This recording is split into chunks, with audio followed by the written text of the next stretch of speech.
Birdwatching in Florida. Florida is home to some of the most interesting birds pretty much in the entire country. There are some species that you can only find in Florida, so I'm going to cover a few of the most common ones and also some of the most picturesque ones for those who are interested in birdwatching in Florida. One of the first ones that I became very interested in when I first came to Florida was the Anhinga.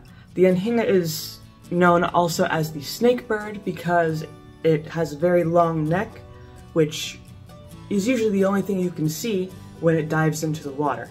It has this very unique way of feeding where it goes completely underwater, swims around, and then sometimes pokes its head up, kind of like a snake, you know, and bobs above the water, and then it dives back down again. Another unique thing about the Anhinga is that it doesn't have the typical kind of waxy, fatty layer, the waterproof layer on its wings like ducks do and many other water birds do. So when it comes out of the water, it can't fly away right away. Instead, it has to dry off.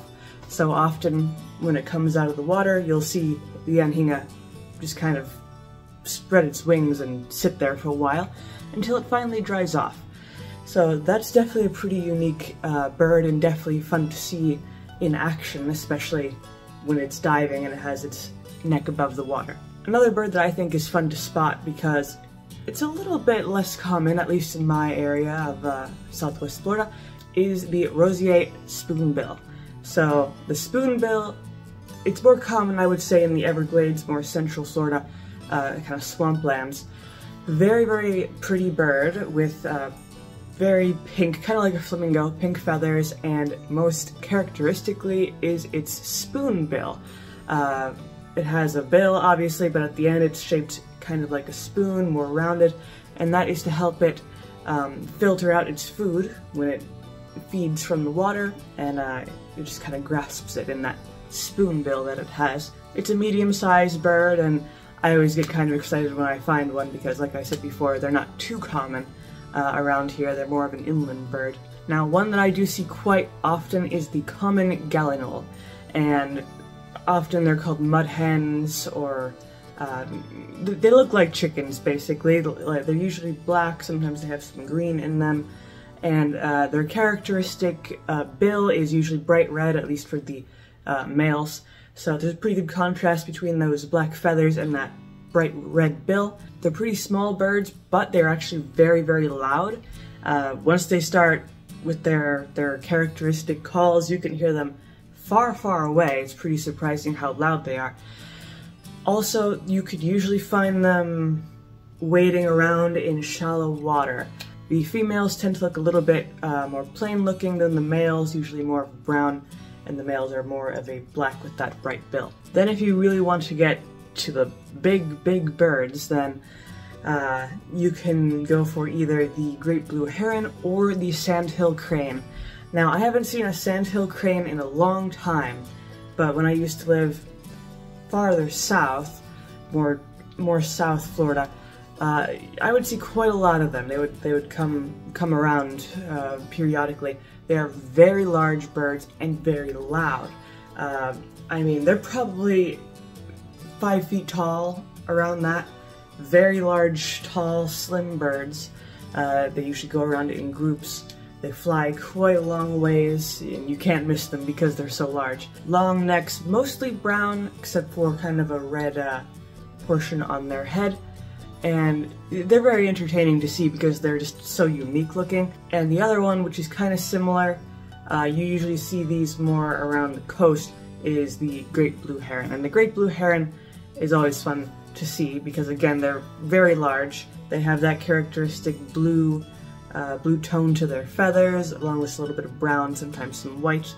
And then kind of in a similar vein, but a little bit smaller, is the great egret, which is just a very large white bird, kind of similar in stature to the great blue heron, but completely white, usually with a yellowish bill, maybe yellowish greenish bill, and usually frequents the same sort of areas, these very watery areas. And then one of my personal favorite birds that I love to see is the wood stork. The wood stork, some would say it's a little bit creepy looking, but it's a mostly white bird, maybe a few black feathers, and the thing about it is it's beak. It has a very long beak, and it's called a wood stork because its beak looks kind of wooden, like this decaying wood.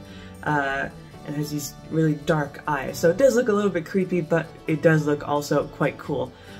So I always try to get some pictures whenever I see a wood stork. I also remember there was once a wood stork who would frequent one of my town's local stores.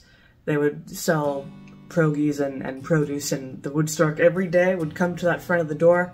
I suppose people were feeding the bird, but every day they would just wander and stand right out front of the door. So that was kind of entertaining to see. And then of course you have your more common birds. There's the crows, the grackles, mockingbirds, things like that. Blue jays are also pretty common. You can see some more, some birds that you might see usually up north, like the red-winged blackbird or cardinals. I personally have not seen really any cardinals or red-winged blackbirds or things like that. Now another large bird you can look out for is the pelican. Not the white pelican, but the brown pelican. Those are very, very common. I mean, just driving over a bridge on the highway or being anywhere near the coast or on a fishing pier, 99% of the time you're gonna see a pelican. And that's always fun because they have a very unique way of getting food, where they go up high and then they just dive straight down into the water and, you know, they catch their fish. So that's always fun to see their dives. And then of course there are plenty of hawks that you can see. I believe it's the red-shouldered hawk, and there's a red-tailed hawk, I think, as well. There's some bald eagles around here. Not too common. I really haven't seen any myself, personally.